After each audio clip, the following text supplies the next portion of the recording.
Tim Kawakami had an interesting point yesterday. He said the 49ers have momentum after this overachieving season. I don't necessarily agree with even that. I don't know that they have momentum. The two best teams in the conference are better than them, younger than them, drafting better than them, and they're in their division. So I don't know that they have this momentum that he's talking about. He says they have the money after last March's reset. Okay, they might have a little bit more money for sure. Lynch acknowledged it. Then he says it's time to go big. It's time to see if they can trade for Justin Jefferson. He said an even more obvious potential trade target, Max Crosby, longtime 49er favorite. And then he goes on to say if both Jefferson and Crosby are traded this March and the 49ers get neither of them, it would be an off-season failure. Now, I understand why people who don't follow the draft don't feel comfortable by saying you just need to build in the draft. But are the 49ers, who have needs at interior pass rushing defensive tackle, defensive end, major needs at linebacker, major needs at wide receiver, major need at tight end? Who's your tight end? Who's your starting left guard if Burford leaves, and I think he will? Who's your future left tackle? Are you good enough at safety? Do you have a number one corner? I mean, they need a lot. Yeah. And I just don't see, like, if you trade for Max Crosby, what's it going to cost you? It's going to cost you Mack Jones. It's going to cost you your first-round pick. It's probably going to cost you next year's first-round pick and maybe another pick. You're going to trade all those assets for Max Crosby, and then who's going to play O-line, and who's going to play linebacker, and who's going to play your number one corner, and who's going to build up your O-line? So I don't know. I mean, don't get me wrong, man. I love Max Crosby, and I love Justin Jefferson, but I only see they have one move like that, and I don't even think they do have one move like that, because I think they really, the more responsible thing would be to take your draft assets, get more of them, and spread it around a little bit, and just stop missing. John Lynch is going to have to be better. There's no secret. You're going to have to pick winners, not just winner, loser, winner, loser, winner, loser. You're going to have some consistency. So I don't know. I'm all for those guys. Don't get me wrong. And I know the fans are all excited about that. I just think that that's reckless and irresponsible. I don't think anybody's going to like the end result if they throw all their assets for a Crosby or a Jefferson. Where are you on this offseason? Because we're in that point where, people are throwing out big names. Grant threw out Jordan Addison. I saw your video on that. I actually think Jordan Addison probably fits because I think the price on him is way low, but you acknowledge there's major off-the-field risk as far as personality and his brushes with the law, which generally the Niners like to steer clear of. How do you see the offseason coming together here? Yeah, real quick, one big note on that Niners defensive coordinator search that we were just talking about. Jeremy Fowler said Tennessee might have interest in Gus Bradley, and he can't be blocked from leaving because he's not currently a coordinator, but Bradley staying in San Francisco seems like a sensible move at this point. Raheem Morris is also an attractive option there. I think if Gus Bradley were obviously under Saleh, offered, yeah, exactly. Wow. But if Bradley is given an opportunity to be the DC for the Niners and call plays, obviously he's not going to go to Tennessee because I don't know if he'd call plays for the Titans. So right, yeah. unless he, the only thing I'll say is these guys really handicap these situations very intently. He might look at the Niners and be like, dude, they're a wasteland at linebacker. I don't like these young DBs, and you got big money tied up with Bosa and Warner, and they need defensive tackle pass rushers. They need a rusher opposite Bosa. He may look at the Niners and just go, I don't know how good they're going to be personnel-wise. So I wouldn't be surprised if some of these coaches bailed just because they're not thrilled with the rebuilding effort that's, still to come. Yeah. And keep in mind, too, Saleh and Bradley are really tight. Right. When Gus took the Jags head coaching job, he hired Saleh as the linebackers coach. When Saleh got the Niners defensive coordinator job for the second time, he brought in Gus Bradley. So they're very tight. Going back to your question, I don't think the Niners need to make a trade for a Max Crosby this offseason, nor would I make that move. I actually don't hate what the Niners have defensive personnel-wise. You're going to get back Nick Bosa. You're going to get back Fred Warner. You're going to get back Micah Williams. When Mykel Williams, Nick Bosa, and Bryce Huff were all playing with one another, that defensive line was actually producing at a pretty high level. Now, I do think that you need to add pass rushing help at defensive end and at defensive tackle. I like the future of CJ West and Alfred Collins. I think they got better as the season progressed, and I think that they can be good players in the future. They're better as run stoppers, though. So the Niners need to upgrade their pass rush, but I'd rather do it younger and cheaper as compared to trading for a player like Max Crosby, who's in his late 20s, who's been injured the last 2 years, who would cost you a lot. At linebacker, I think you need to figure out who's going to play alongside Fred Warner. What's going on with Nick Martin? He suffered that concussion in that Cleveland game. He hasn't cleared concussion protocol. D. Winters, not good in coverage, a liability all season long. Cornerback opposite of Diamador Lenore. I think there are questions there. Some people really like Renardo Green. I know you had that report on Renardo. I don't know if he's the guy. I think he might be better playing man-to-man, and the Niners like to play a lot of zone.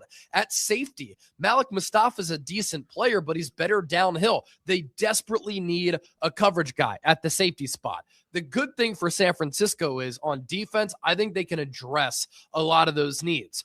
On offense, they're not going to trade for Justin Jefferson, I don't think, because you'd have to give up multiple ones and you'd have to pay him one of the highest salaries for any player in the NFL. He's also a little bit loud at wide receiver. These days, it's hard to find a wide receiver who's not loud, but I think it costs too much to bring in a player like that who also has his own injury history. I do think what the Niners need to do this offseason is address the wide receiver room, rebuild it, get faster and more explosive, but I think there are more calculated ways to do that. If you added Alec Pearson free agency, he's led the NFL in yards per catch the last 2 years. He's 6'3". He can go up and get it.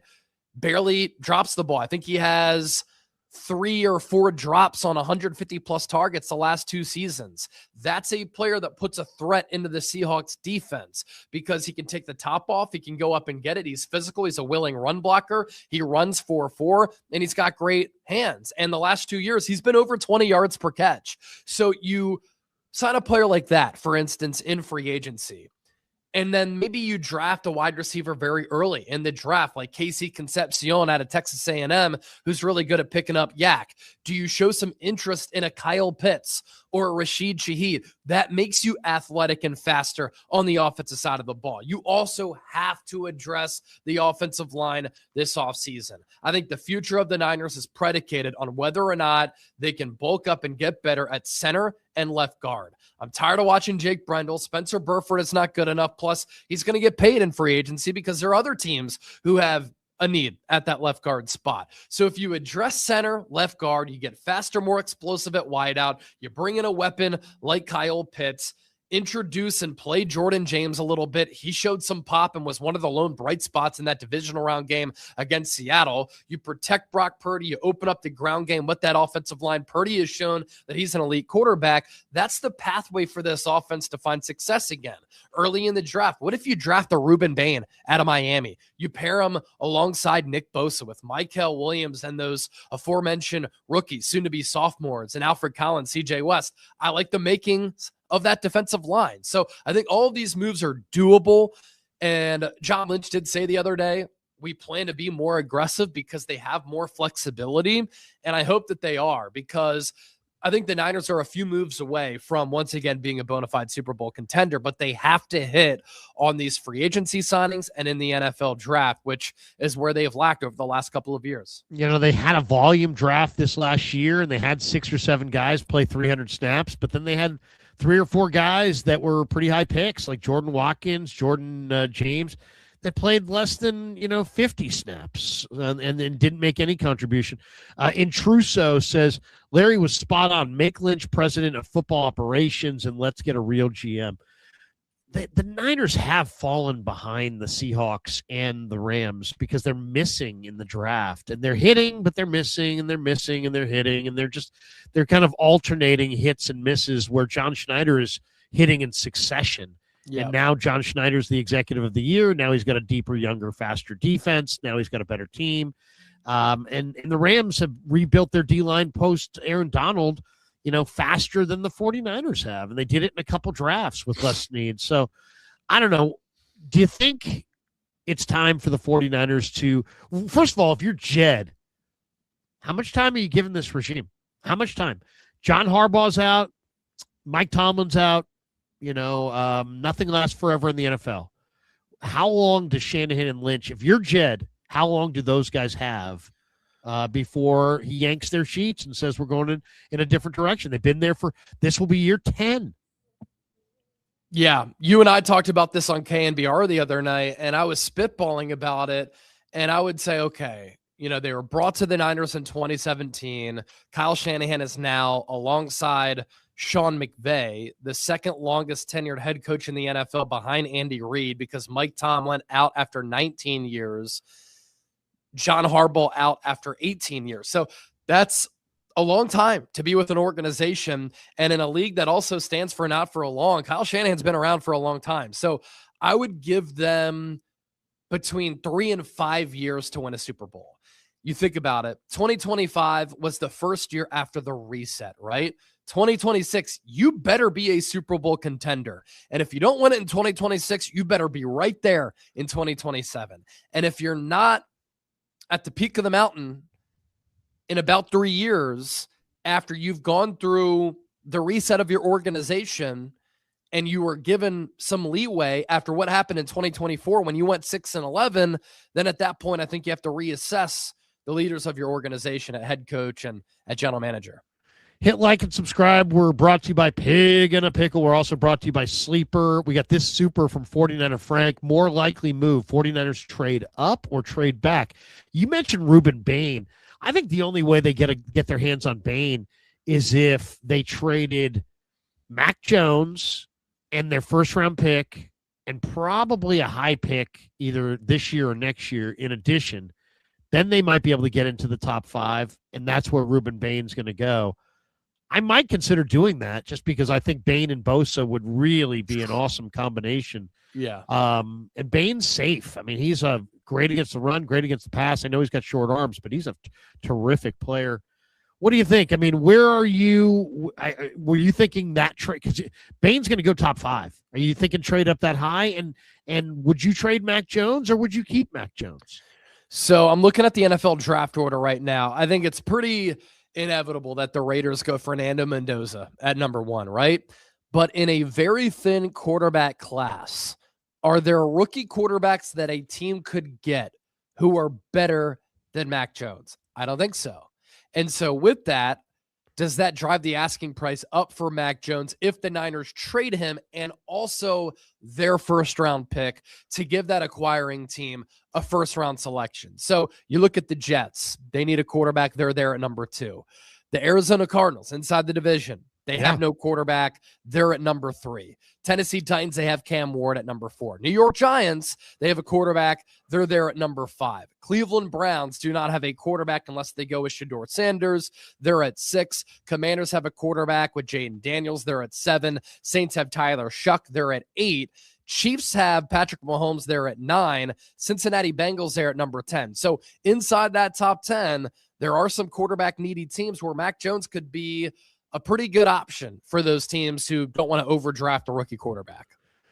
Yeah, I mean, and not just a pretty good option. He might be far and away the best option. Dolphins there at number 11 are pretty interesting too. What do you make of Shanahan, though? Shanahan's like, hey, we fully expect Mack's going to be back here. Is that almost sounds like either they really believe that or they really want a great price for Mack Jones, and they just want everybody to believe that they don't owe Mack anything, and he's under contract, and he's fine. I mean, he kind of basically said, hey, I think I'm good enough to be a starting quarterback. He didn't it wasn't like, get me the hell out of here or else. And I don't think he's necessarily going to be a bad actor if they don't move him. But I get the sense that all things being equal, get him somewhere where he can start and make $20 million and not $7 million. So, I mean, I don't know how other teams view him. Man, I'm sure there'll be a lot of fan bases that would be upset if you traded a top 5 pick for Mack Jones in a late first. But the Niners may have teams over a barrel here. That second year of Jones's deal, whoever's idea that was, that guy deserves a raise. Yeah. Because, I mean, think about it. Otherwise, it's Sam Darnold and he's going somewhere and you're getting a compensatory pick in the following draft.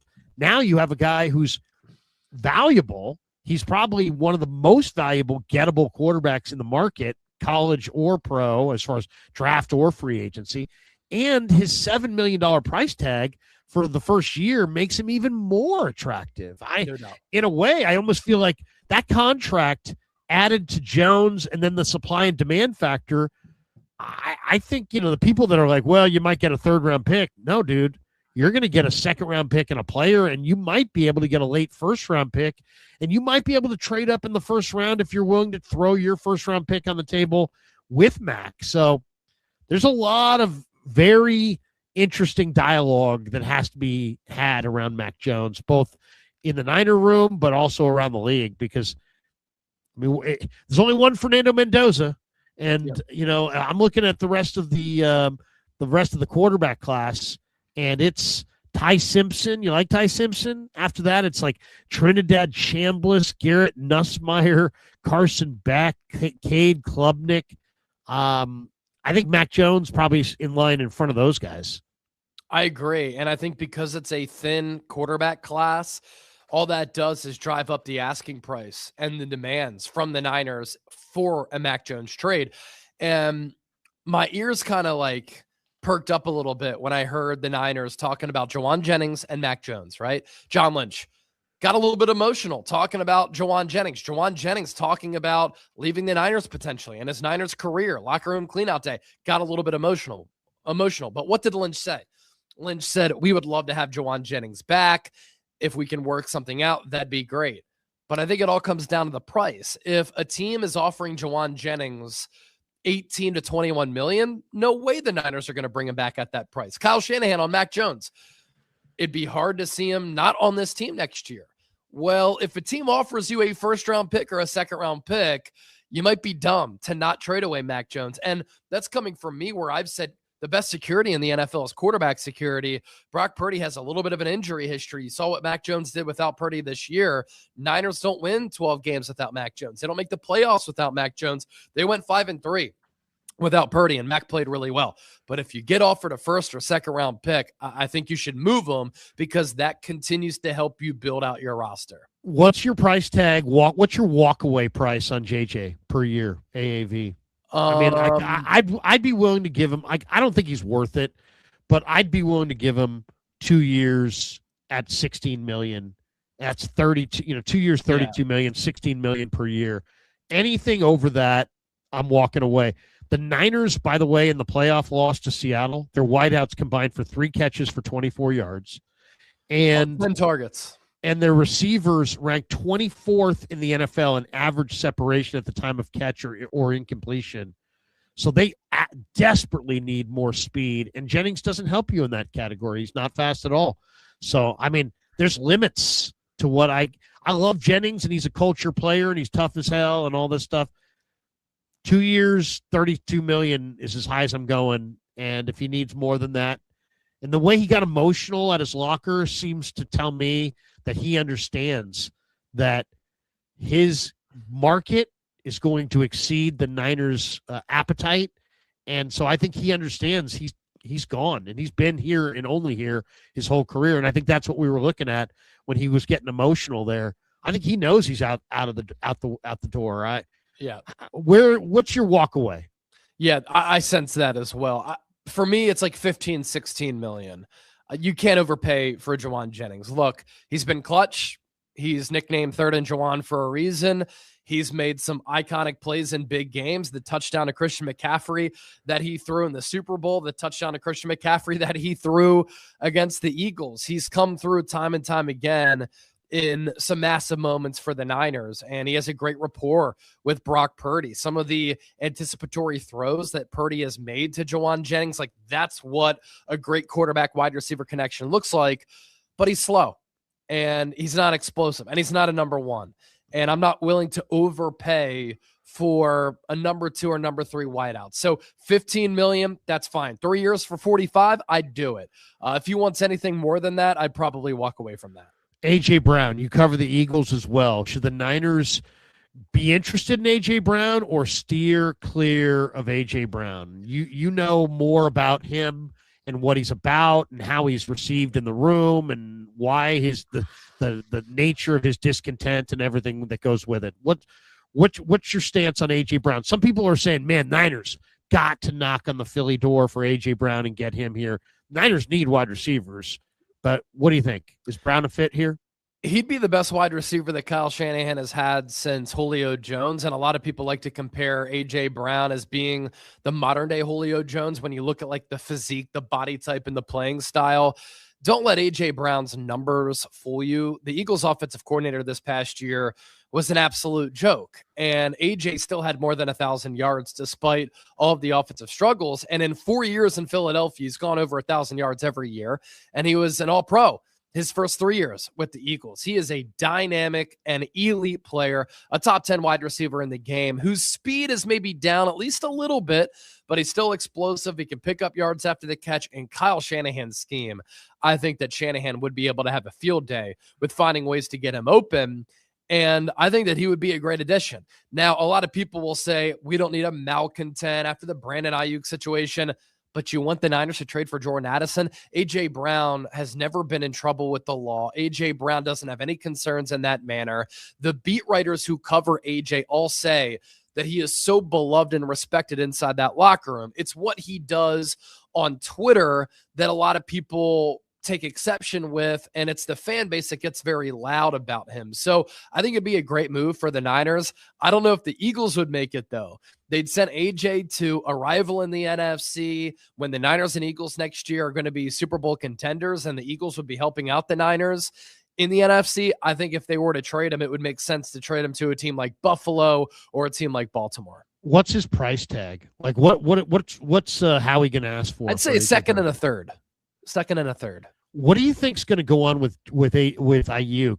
Grant Cohn had a stream this morning, Chase, where he says that Aiyuk might be done playing football altogether. He may not play in the NFL, and I understand why Grant's going down that road.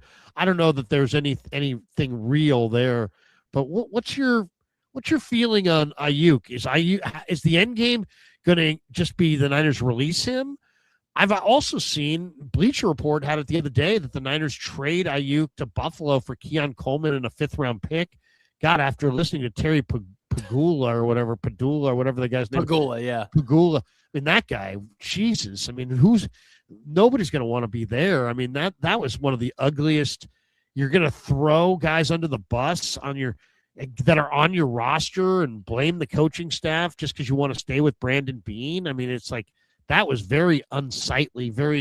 That was just not a good moment for the owner of the Buffalo Bills. No. Yeah, it was a disaster of a press conference, and you compare that to how Steve Bisciotti, the owner of the Ravens, conducted his press conference, and it was polar opposites. And Steve Bisciotti is a great owner, and Pagula, I don't know if he should get in front of a microphone or a camera ever again. As far as Aiyuk, a couple questions here. Are we sure that an NFL team is actually going to show interest in BA? And here's what I mean by that. Yeah. He's coming off a torn ACL, MCL, and meniscus. When he did play in 2024, he was bad and out of shape. He's been acting like a shitbird for a long time. The circle around him doesn't seem great. He's not getting sound advice. Look, is his mental health okay on top of his physical health?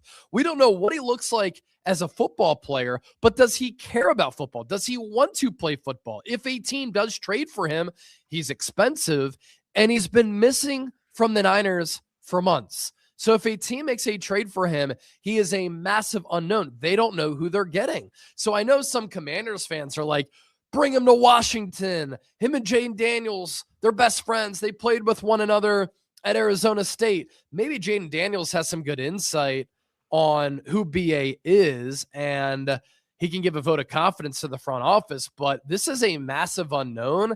And yeah, I think it's fair. I posed this question the other day, like, does Aiyuk want to play football any longer? I have no idea because the guy's been in the witness protection program the last couple months and we haven't heard from him. Couple quick hits on business sides. The Niners requested an interview with Falcons secondary coach Justin Hood for a high-ranking staff position, according to Tom Pelissero, but Atlanta blocked it. What do you think's going on there? Do you think they're thinking that maybe Daniel Bullocks is going with Saleh to Tennessee? Or do you think, I don't know. I mean, do you think this guy might be considered the defensive coordinator? That they, I don't know. I don't know enough about Justin Hood, but obviously the Falcons said no. They can only say no if it was a lateral move. If it's a promotion, they couldn't say no. So if the Niners want to make him the DC, Atlanta can't block it. But if they just want him to be defensive backfield coach, Atlanta can and did block it. What's your read on what's going on there? Yeah, I think Atlanta blocked it because it would be a lateral move, not for him being a defensive coordinator. But he did coach this past year under Jeff Ulbrich, who the Niners showed interest in a couple of years ago. So I could see why the Niners would show interest there.